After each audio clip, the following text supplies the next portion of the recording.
Hello friends, कैसे हैं आप लोग। आज हम लोग पढ़ेंगे CCR BJM 001 यानी सर्टिफिकेट इन कम्युनिटी रेडियो, जिसमें आज हम पढ़ेंगे CCR BJM 001 के खंड 1 में इकाई 2 भारत में सामुदायिक रेडियो, जिसमें आज हम आपके लिए लेकर आए हैं भारत में सामुदायिक रेडियो के लिए आंदोलन।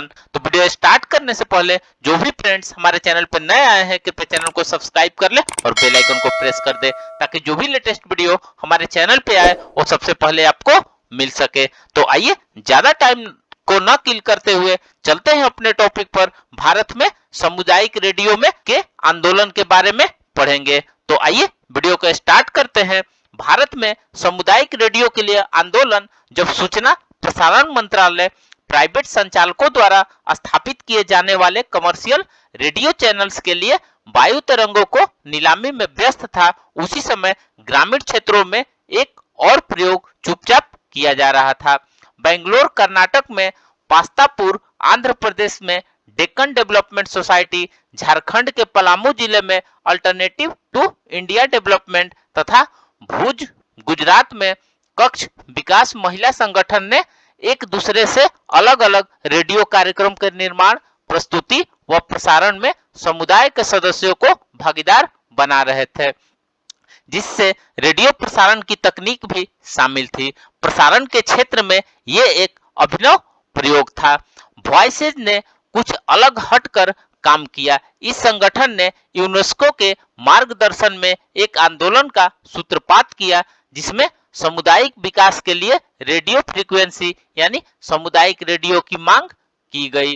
रेडियो प्रसारणकर्ता, नीति निर्धारण, मीडिया प्रोफेशनल्स तथा लाभ के लिए नहीं संगठनों की एक सभा सितंबर 1996 में आयोजित की गई, जिसमें भारत में सामुदायिक रेडियो के औचित्य पर विचार विमर्श और अध्ययन किया गया। यह भी सोचा गया कि इसके क्रियान्वयन के लिए समुचित नीतियां क्या हो सकती है। इस सभा का परिणाम बेंगलोर घोषणा पत्र सामने आया, जिसमें सामुदायिक प्रसारण की स्थापना की मांग की गई। स्वयंसेवी, अशासकीय और अलाभकारी निर्माता समूहों को सामुदायिक रेडियो केंद्र चलाने के लिए लाइसेंस स्वीकृत करने की प्रार्थना की गई। जुलाई 17 से 20 2000 में यूनेस्को द्वारा प्रायोजित एक वर्कशॉप हैदराबाद में आयोजित की गई, जिसमें एक और मांग का घोषणा पत्र तैयार किया गया। The Pastapur initiative on community radio ने सरकार से गुजारिश की कि सरकार एकाधिकार से प्रसारण मुक्त करते हुए उसे एक तार्किक परिणति की ओर ले आए, जिसमें न केवल व्यावसायिक प्रसारणकर्ता बल्कि समुदायों की संचार माध्यमों में स्थान उपलब्ध करवाया जाए।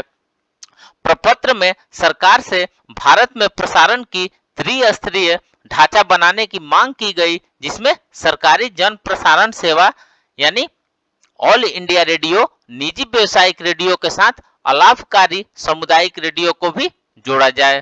दृष्टि मीडिया कलेक्टिव और मैजिक लेंटन फाउंडेशन ने globalization, social movement, human rights and the law के एक अंश के रूप में media and human rights workshop का आयोजन दिसंबर 2000 में पंचगनी, महाराष्ट्र में किया गया। इस वर्कशॉप के अंतिम 2 दिनों में केवल सामुदायिक रेडियो के मुद्दे पर बहस की गई। मार्च 2003 में UNDP IIM बेंगलोर ने ICIS and cross media partnership workshop में सामुदायिक रेडियो पर ध्यान केंद्रित किया गया और इससे जुड़े अनुभवों को बराबरी से मंच पर प्रस्तुत किया गया। सामुदायिक स्वामित्व के मुद्दे फिर से शिक्षाविदों और NGO ने अपने हाथ में ले लिए। सरकार ने यह महसूस किया कि रेडियो का स्वामित्व समुदाय के हाथों में होना चाहिए, ताकि यह साधनहीन समुदाय के लोगों तक पहुंच सके। मई 2004 में नई दिल्ली में सूचना प्रसारण मंत्रालय ने UNDP और यूनेस्को के सहयोग से वर्कशॉप आयोजित की। इस वर्कशॉप में भारत में सामुदायिक रेडियो के लिए एक नया ढांचा बनाने के उद्देश्य पर गंभीरता से विचार किया गया। इस वर्कशॉप का मूल उद्देश्य विभिन्न देशों और संगठनों के सफल सामुदायिक रेडियो के ढांचे और प्रयोग का अध्ययन करना था।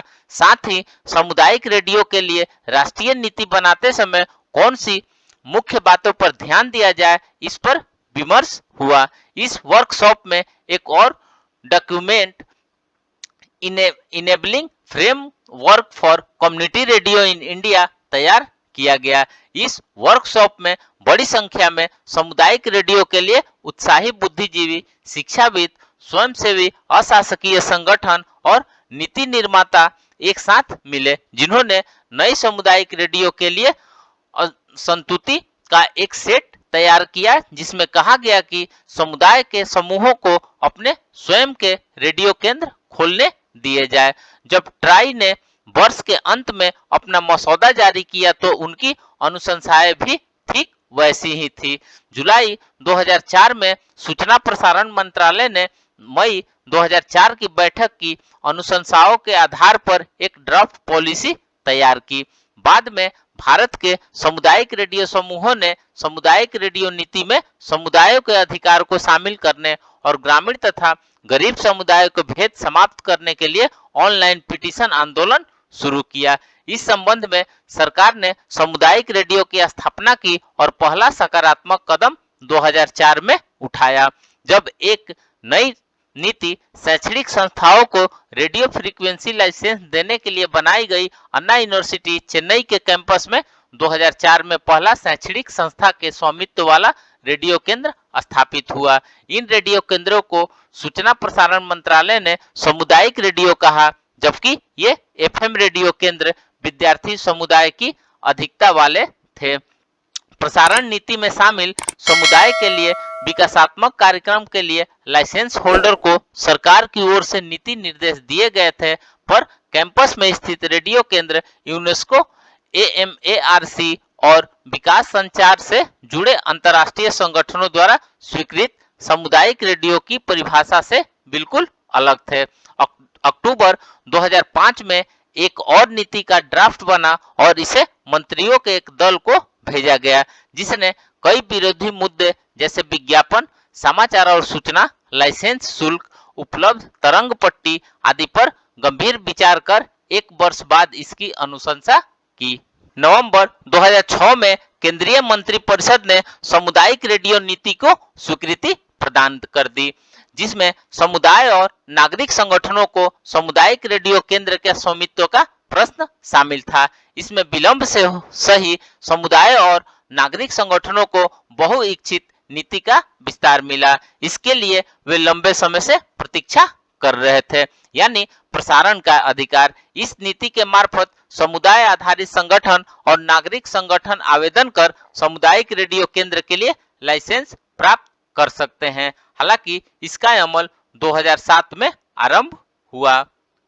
इस नीति के अंतर्गत समुदाय बिना कोई लाइसेंस फीस दिए रेडियो फ्रीक्वेंसी के लिए आवेदन कर सकते हैं। यह लाइसेंस 5 वर्षों तक वैध रहेगा।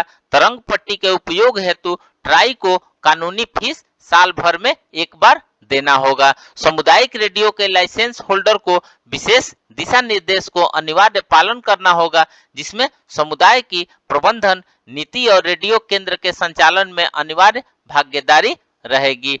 इस नीति के तहत अब निम्नांकित सामुदायिक रेडियो के लाइसेंस हेतु आवेदन कर सकते हैं, जिसमें सबसे पहला है शैक्षणिक संस्थान, दूसरा कृषि विज्ञान केंद्र और तीसरा नागरिक संगठन और स्वयंसेवी अशासकीय संगठन जिनका सामुदायिक सेवा का सिद्ध रिकॉर्ड हो। फ्रेंड्स, इस प्रकार से आज हमने भारत में सामुदायिक रेडियो के आंदोलन के लिए बारे में पढ़ा। तो मिलते हैं एक नए वीडियो के साथ में, तब तक से हमारे चैनल पे बने रहिए।